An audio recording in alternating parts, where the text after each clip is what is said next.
applied for a home loan but didn't qualify? Trust me, it's more common than you think.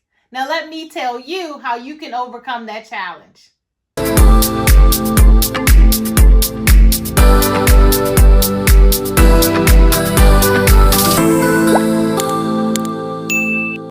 Hey everybody, welcome to Invest, Buy, and Sell with Jael, and today we're going to be talking about a creative strategy that you can use to purchase more properties at a lower interest rate. How many people are being affected right now by these 7 and 8% interest rates? I know I've seen a change. Well, let me tell you how we can acquire properties and take advantage of a 3, a 4, or 5%, sometimes even 2% interest rates. I know, you've never heard of anything like this, but that doesn't mean that people aren't doing it. So let's dive right into what you need to know about acquiring properties subject to the existing mortgage. Now, I'm sure if you've ever applied for a home loan or a mortgage to get your first property and got denied, it was not a great feeling. But trust me, a lot of Americans are denied because they don't have some of the things that you need to fully qualify for a home loan, like a favorable credit score, taxes for the last 2-3 years, a steady job that you've been at for over 2 years. A lot of people have been affected by COVID for one reason or another through their credit score as well as their employment. So how can we still help these people become homeowners? That would be using the subject to method. Now, the first thing that you need to know is that there are people out there that will negotiate terms for their property rather than you bringing a lump sum of money. Isn't that exciting news? You can still be a homeowner even if you don't have all the credentials needed to qualify with the traditional lender. Now, there are 6 easy steps that I'm going to teach you to acquire your first property subject to the existing mortgage. Number 1, identify a distressed seller or distressed property. And what do I mean by distressed? I mean they are financially distressed, where they may be behind on their mortgage payments. Their home has way too many expensive repairs for them to live in or for it to be inhabitable, and they don't have any money to take care of those things. Or they no longer want to live in this property but are having trouble selling it for the money they need to move on to their next chapter in life. This happens more than you know, guys, and we have to be the people that can help these folks move on to their next step.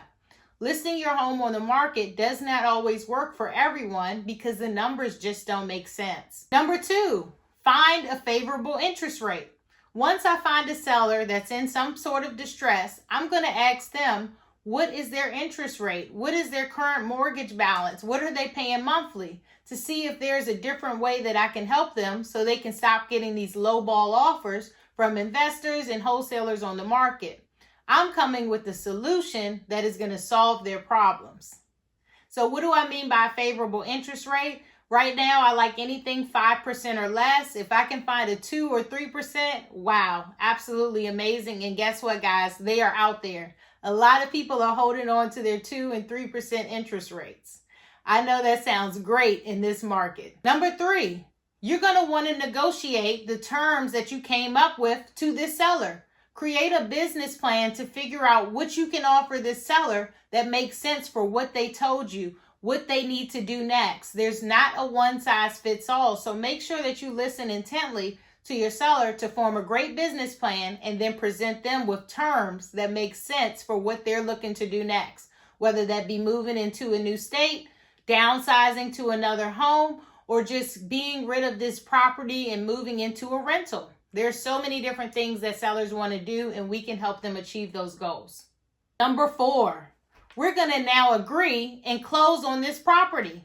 Now, how does it go when you're taking over or you are using someone else's credentials to purchase a property? With subject to, we are not assuming the loan. What we're doing is closing on the property and becoming the owner and leaving the seller's existing debt in place. So now I own the property, but I do not hold any of the debt.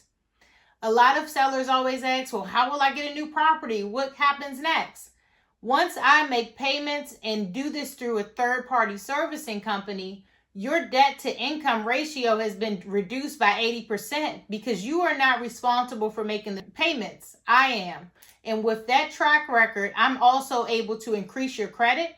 You also still get to write off the amount of interest I'm paying on your loan and taxes. So there are so many benefits to sellers who do decide to sell their property subject to. The fifth thing that I'm going to do is take over your monthly payments. You are no longer responsible for those payments. I'm making those payments, whether I'm going to charge a renter a little bit more than what I'm paying you every month to the mortgage company, or I'm going to take the time to renovate this home, fix it up, and resell it and pay off your loan completely. Or I'm going to go ahead and hold on to this property, let it appreciate, gain some equity over 2 to 5 to 10 years, depending on the market, and maybe get a whole new loan and buy you out completely. It all depends on the seller's needs and what we agree to do this creative deal together, because it always has to be a win for the person who's involved as the seller in this transaction. Now, number 6, the last thing I'm going to do is generate cash flow. Buying and acquiring property subject to allows you to make more cash flow in a market where the interest rates are so high that if you get a loan, you can no longer capitalize on renting out the property for more money. We're seeing this left and right across the U.S. with these high interest rates, that now the numbers do not make sense for you to get a loan on a property and rent it out to a tenant because your monthly payment to the bank is more money than what it would rent for in your local market. That is why we are purchasing property subject to the existing mortgage, because we are able to cash flow and capitalize on the delta there from the interest rate being significantly lower. And also, a lot of times these sellers have equity in their home. They've already paid down their loan. Sometimes we give them that money. Sometimes they don't want that. They just want to move forward and walk away.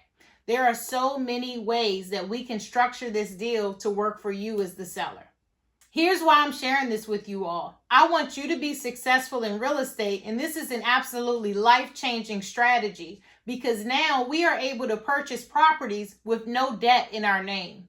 You can acquire as many properties as you need to make yourself and your family successful while also helping sellers out of trying situations that traditional strategies just can't do. Do you see how we're creating a win-win situation for all parties involved? And as the interest rates continue to rise, there will be more and more of these situations that we need to use these tactics to help sellers out of difficult times in their lives. If you don't use subject to, then you're going to be at risk of not being able to scale your business and successfully get more and more properties under your portfolio.